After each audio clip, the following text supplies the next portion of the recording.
Dios te bendiga, te habla el pastor David Zambrano de la ciudad de Popayán, del Ministerio Dios de Prodigios. En esta oportunidad quiero enseñarte acerca de las 70 semanas de Daniel. Esta revelación es una revelación muy importante porque abarca el propósito de Dios con el pueblo de Israel, y la última semana de estas 70 involucra a todo el pueblo santo de Dios. Tenemos que comprenderla a profundidad para poder saber en qué tiempo estamos. Entonces, no siendo más, vamos a la palabra. Dispón tu corazón para aprender del Señor. Daniel 9:24 dice: 70 semanas están determinadas sobre tu pueblo y sobre tu santa ciudad, para terminar la prevaricación y poner fin al pecado, expiar la iniquidad, para traer la justicia perdurable y sellar la visión y la profecía y ungir al santo de los santos. El Señor le está dando una revelación a Daniel y le está diciendo que el propósito con Israel se consumaría en un periodo de 70 semanas.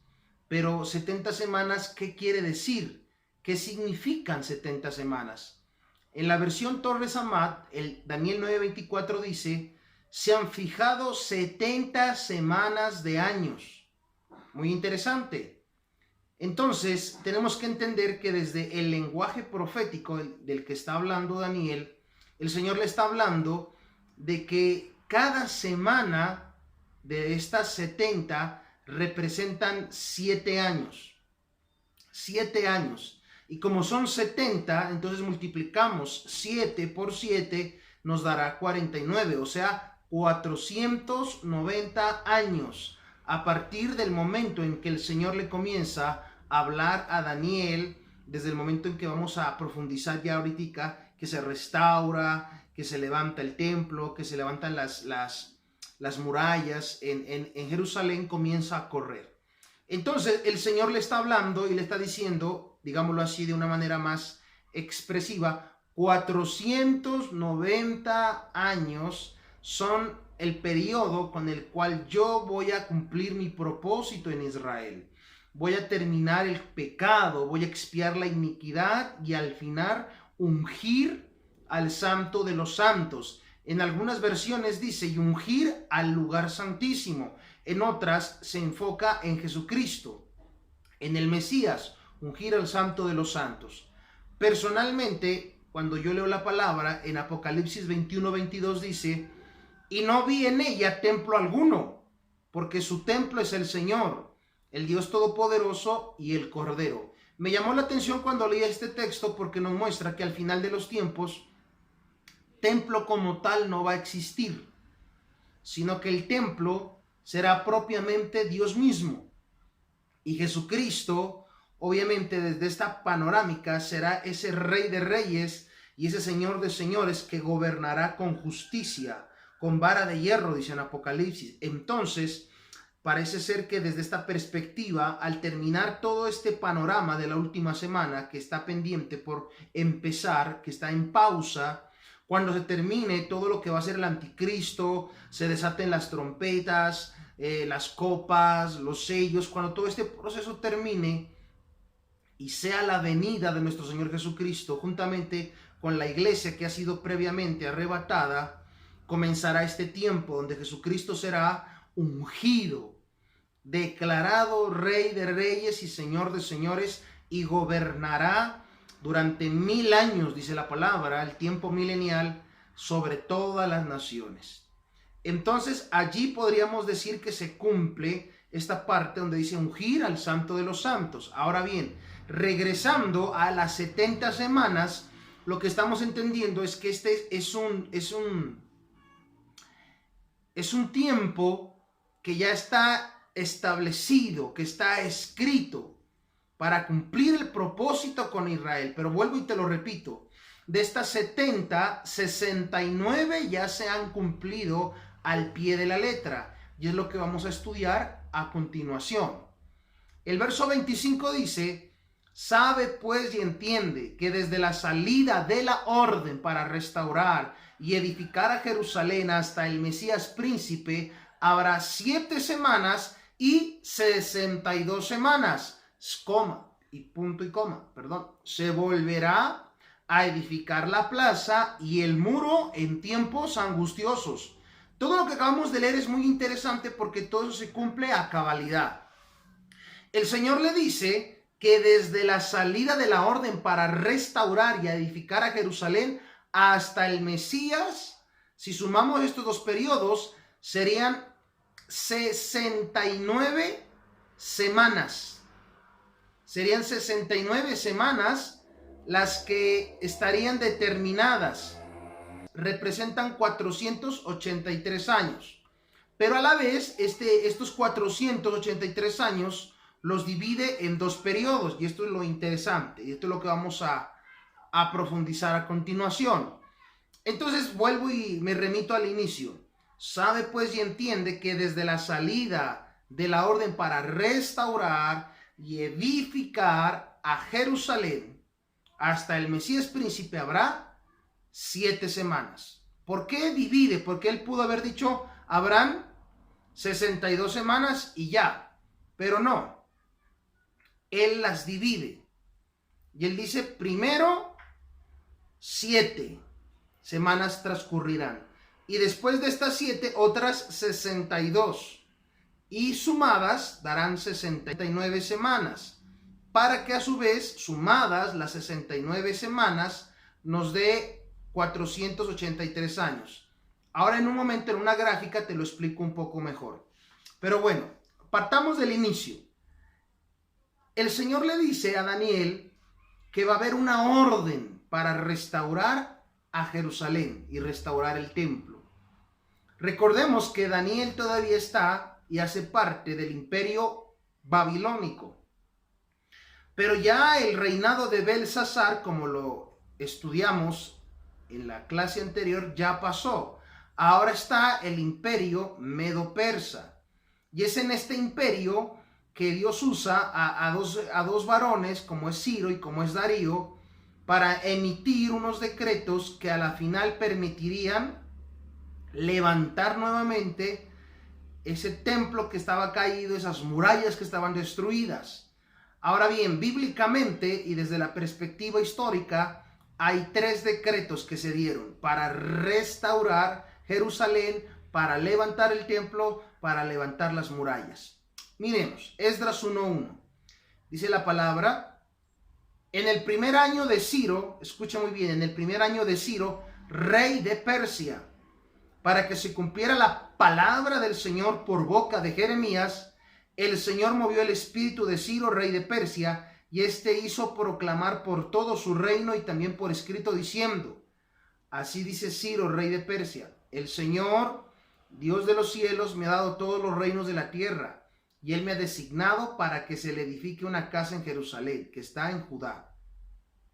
Recordemos que por causa del pecado, Israel había sido llevado cautiva a Babilonia, y este cautiverio demoró 70 años. Eso está escrito en la profecía que el Señor le regaló a Jeremías, que 70 años serían los tiempos que el pueblo de Israel estaría fuera de su tierra. Pero cuando se terminan los 70 años, dice que el Señor pone el sentir en el corazón de Ciro de que el pueblo que estaba cautivo en Babilonia regrese otra vez a su tierra. Y eso es lo que sucede.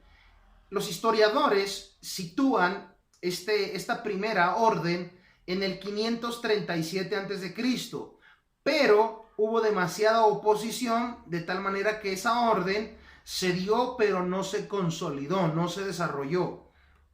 Nehemías 4:7 dice: pero aconteció que oyendo Sanballat y Tobías y los árabes, los amonitas y los de Asdod, que los muros de Jerusalén eran reparados, porque ya los portillos comenzaban a ser cerrados, se encolerizaron mucho. Dice la historia que estos 3 personajes, Sanballat, Tobías, los árabes, los amonitas, todos estos se organizaron de tal manera que le hicieron la vida imposible al pueblo de Israel para que ellos no lograran levantar las murallas, para que no lograran restaurar el templo. Se opusieron demasiado constantemente. Entonces, pasó aproximadamente un tiempo considerable y volvió a darse otro decreto. Pero este decreto ya viene por mano de Darío. Los historiadores sitúan esta orden, que es la segunda orden de restaurar a Jerusalén, en el 519 a.C. Por el rey Darío. Dice la palabra en Esdras 6:11 así: también por mí es dada orden que cualquiera que altere este decreto se le arranque un madero de su casa y alzado sea colgado en él y su casa sea hecha muladar por esto. Y el Dios quiso habitar allí su nombre, destruye a todo rey y pueblo que pusiere su mano para cambiar o destruir esa casa de Dios, la cual está en Jerusalén. Yo, Darío, he dado el decreto, sea cumplido prontamente. Entonces miren que hay un segundo decreto, una segunda orden de restaurar Jerusalén, de restaurar el templo, pero la oposición siguió dándose, se siguió postergando. Yo le invito para que lea Esdras, para que lea Nehemías y se dará cuenta de toda la oposición que hubo para que se levantara el templo y las murallas en Jerusalén. Ahora bien, un poco más adelante, ya para el 457, dicen los historiadores, se levantó otro hombre llamado Artajerjes. En Esdras capítulo 7 verso 12 dice: Artajerjes, rey de reyes, a Esdras, sacerdote y escriba, erudito en la ley de Dios del cielo, paz. Por mí es dada orden que todo aquel en mi reino, del pueblo de Israel y de sus sacerdotes y levitas, que quiera ir contigo a Jerusalén, vaya. Entonces, todos los historiadores dicen que en este momento, que es en el 457 a.C., cuando Artajerjes emite el tercer decreto, es cuando se consolida y es cuando el pueblo de Israel por fin pueden levantar los muros que estaban destruidos, las murallas, y volver a levantar el templo que estaba destruido. Recordemos que en Ageo el Señor le llama la atención al pueblo de Israel, porque cuando ellos llegan del exilio, que habían estado 70 años, cada quien se preocupó por su casa. Pero en Ageo hay un llamado de atención y dice: hey, cada quien piensa en su casa, cada quien piensa en levantar su hogar, pero ¿y qué de la casa de Dios? ¿Qué de la casa de Dios que está desértica, que está destruida, que está en ruinas? Es tiempo de que levantemos la casa de Dios, es el mensaje de Ageo. Entonces, como vengo explicándote, ya en el 457 a.C., por mano del decreto de Artajerjes, se levanta Jerusalén y el templo. Hay algo muy interesante, porque algunos dicen: bueno, ¿y al fin qué? ¿Cuál fue? ¿Cuál de las tres? Pues de alguna manera las tres hacen parte de un decreto en general, porque Esdras 6:14 dice lo siguiente, escuche, dice: y los ancianos de los judíos edificaban y prosperaban conforme a la profecía del profeta Ageo y de Zacarías hijo de Ido. Edificaron pues y terminaron por orden del Dios de Israel y por mandato de Ciro, de Darío y de Artajerjes, rey de Persia. Entonces, aquí hay algo muy interesante. Y es que a partir de esta fecha, que es el 457 a.C., desde allí se hace el conteo hacia abajo. Y hacemos de alguna manera, para que usted me entienda un poco mejor, una resta. Recordemos que hay una semana que está pendiente por cumplirse, pero que ya 69 se van desarrollando. Entonces, si tomamos las 69 semanas, espero que aquí no se me vaya a confundir, mi hermano, le voy a explicar en una gráfica. Si tomamos las 69 semanas desde el 457 antes de Cristo y las colocamos en la línea del tiempo, esto nos va a ubicar en el año 26 después de Cristo. Y usted dirá: bueno, pero ¿y eso qué tiene que ver o qué sucede? ¿Qué pasa? Porque recuerde que dice que durante las 69 semanas aparecerá el Mesías, o sea, desde la orden que fue en el 457 y desde allí contando 483 años hacia abajo, eso nos dará el momento exacto donde Cristo aparece en la historia, o a lo menos el momento donde Él es ungido para comenzar su ministerio. Lo interesante, como yo le digo, y le voy a mostrar la gráfica en un momento en pantalla, es que si tomamos el 457 y en esa línea de tiempo ubicamos los 483 años que son en total, exceptuando la última semana que aún no se cumple, eso nos va a ubicar en el año 26. Pero lo interesante de esta suma y de esta resta, porque a la vez hay algo que tenemos que hacer, y es que todos los historiadores han llegado al acuerdo de que la historia en la que estamos actualmente está desfasada 4 años. Se dice que el culpable de esto fue un hombre llamado Dionisio el Exiguo. Fue un hombre que hizo parte del Imperio Romano aproximadamente en el siglo V.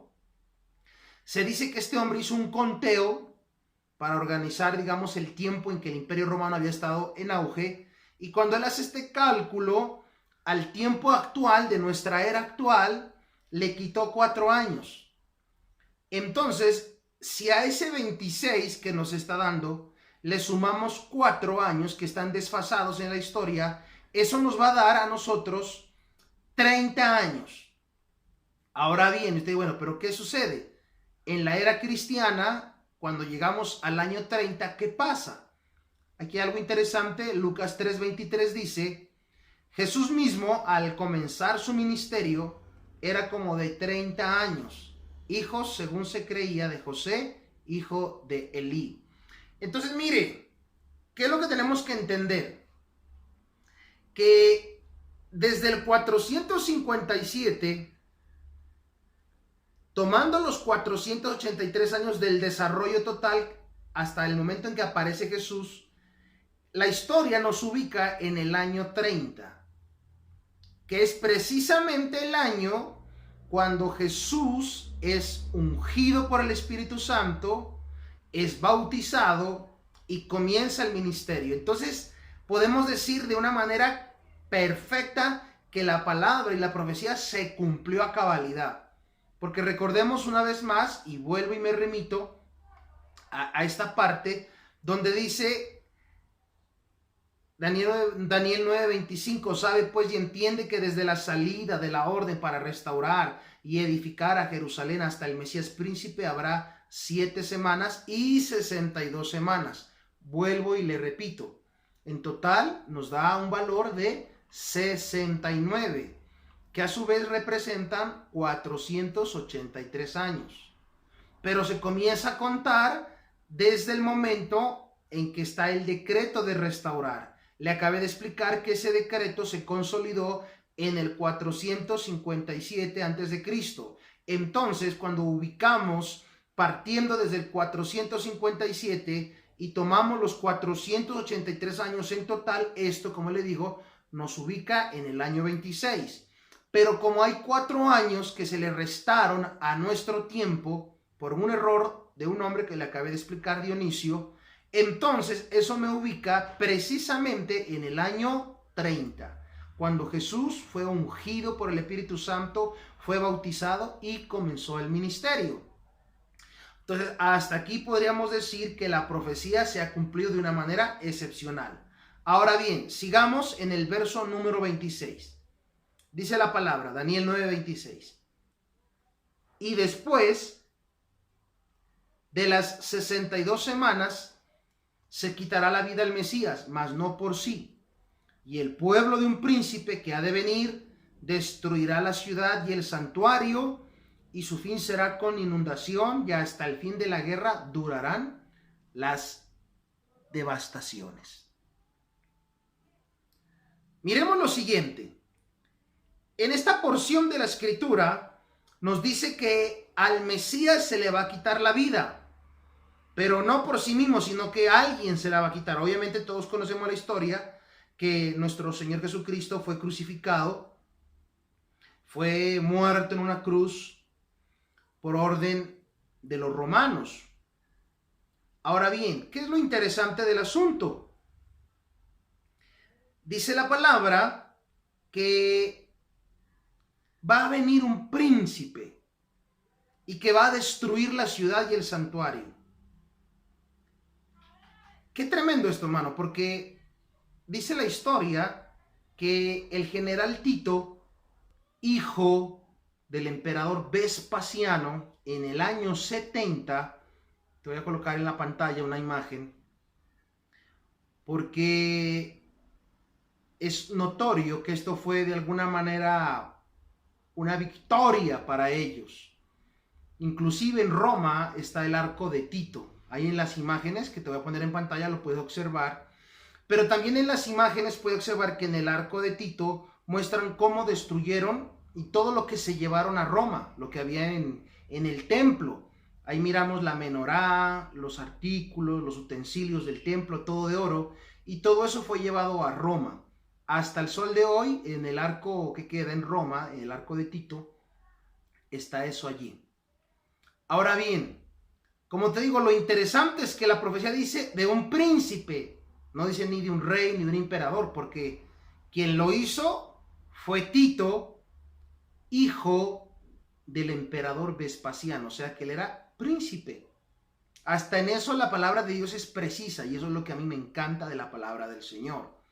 Ahora bien, en Mateo 24, del 1 al 2 dice la palabra: cuando Jesús salió del templo y se iba, se acercaron sus discípulos para mostrarle los edificios del templo.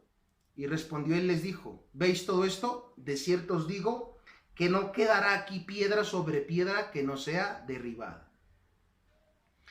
Entonces Jesús, él está hablando de que esta profecía que estaba en Daniel se iba a cumplir pronto. Y como te lo acabo de explicar, en el año 70 eso se consolidó, dándonos así a entender que las señales que iban a empezar a desatarse, todas estaban escritas en la palabra de Dios. Lucas 21:20 dice: pero cuando vieres a Jerusalén rodeada de ejércitos, sabed entonces que su destrucción ha llegado. Entonces los que estén en Judea huyan a los montes, y los que en medio de ella váyanse, y los que estén en los campos no entren en ella, porque son días de retribución para que se cumplan todas las cosas que están escritas. Mas ay de las que estén encinta y de las que críen en aquellos días, porque habrá gran calamidad en la tierra e ira sobre este pueblo, y caerán a filo de espada y serán llevados cautivos a todas las naciones, y Jerusalén será hollada por los gentiles hasta que los tiempos de los gentiles se cumplan. Aquí hay algo muy interesante porque nos está hablando la palabra que cuando Jerusalén esté rodeada de ejércitos, dijo Jesús, su destrucción ha llegado. Pero uno dice, bueno, pero ¿cómo le dice el Señor al pueblo que cuando esté rodeada huyan, si no hay manera de huir porque están rodeados? Pues la historia dice y relata que Tito hizo algunas incursiones. En la primera incursión que él hace, rodea a Jerusalén, pero no logra hacer nada, no logra entrar, no logra debilitarla. Entonces él se va, y cuando él se va, muchas personas huyen, pero otra vez llegan en otras incursiones Tito, y obviamente al final de todas estas incursiones toma Jerusalén, la destruye, y todos los que estaban en Jerusalén son esparcidos. El templo destruido y Jerusalén igualmente destruida. Entonces toda la palabra se cumple con una precisión maravillosa. Ahora que hay algo interesante, recuerde que ya estamos en la semana 69, donde aparece el Mesías y donde el Mesías es muerto. Jesús está diciendo en el verso 24, y caerán a filo de espada y serán llevados cautivos a todas las naciones, y Jerusalén será hollada por los gentiles hasta que los tiempos de los gentiles se cumplan. Aquí hay algo interesante, porque aquí se hace una pausa.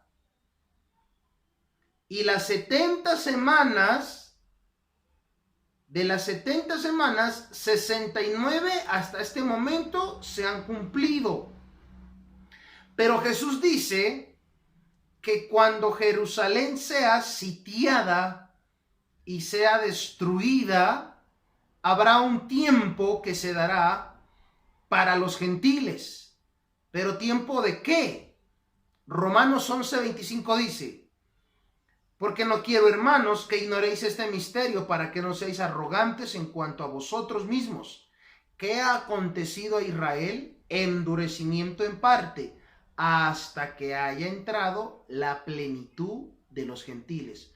O sea que ya se han cumplido 69 semanas en el propósito que el Señor está desarrollando con Israel. Pero de repente el Señor hace un alto en la historia. Y en este alto que el Señor hace en la historia que está desarrollándose con Israel, Él por su gracia y misericordia nos incluye a nosotros, pueblo gentil, pueblo no judío, y nos hace parte también de ese pacto de bendición. Y dice la palabra que Israel está endurecida, como lo dice Pablo en Romanos, hasta que la plenitud, o de alguna manera ese remanente gentil, entre en su plenitud y vuelve y despega otra vez esa última semana que está pendiente por cumplirse. Es algo muy interesante lo que la palabra nos está diciendo. Verso 27 dice: y por otra semana confirmará el pacto con muchos. A la mitad de la semana hará cesar el sacrificio y la ofrenda. Después, con la muchedumbre de las abominaciones vendrá el desolador, hasta que venga la consumación y lo que está determinado se derrame sobre el desolador. Entonces, una vez termine el tiempo de los gentiles, entre la plenitud de este pueblo, se desarrollará la última semana. Esta última semana aún está por desarrollarse. Pero antes que comience esta semana, la palabra nos da unas instrucciones. Dice así, Segunda de Tesalonicenses 2:6. Y ahora vosotros sabéis lo que lo detiene, a fin de que a su debido tiempo se manifieste, porque ya está en acción el misterio de la iniquidad, solo que hay quien al presente lo detiene, hasta que él a su vez se ha quitado de en medio. Muchos aluden tal vez de que la persona que está deteniendo que la semana 70 comience a desarrollarse, porque la semana 70 comienza con la aparición del anticristo y el pacto de paz entre Israel y los palestinos, que es la tierra en la que está en este momento en conflicto, en guerra. Hasta el sol de hoy, ningún presidente ha logrado colocar un acuerdo de paz y que ellos lleguen a aceptar pues que el templo sea nuevamente levantado, porque recordemos que en el templo, donde existió el templo, actualmente está otro templo. Es la mezquita más importante para los musulmanes, se lo conoce como el Domo de la Roca. En ese lugar hay muchas mezquitas, la mezquita de Omar. Todo esto es tierra que en este momento la ha tomado los musulmanes, y en ese lugar ellos lo consideran un lugar muy sagrado. Después de la Meca, donde está la Kaaba, este es el segundo lugar más importante, la mezquita de Omar, el Domo de la Roca.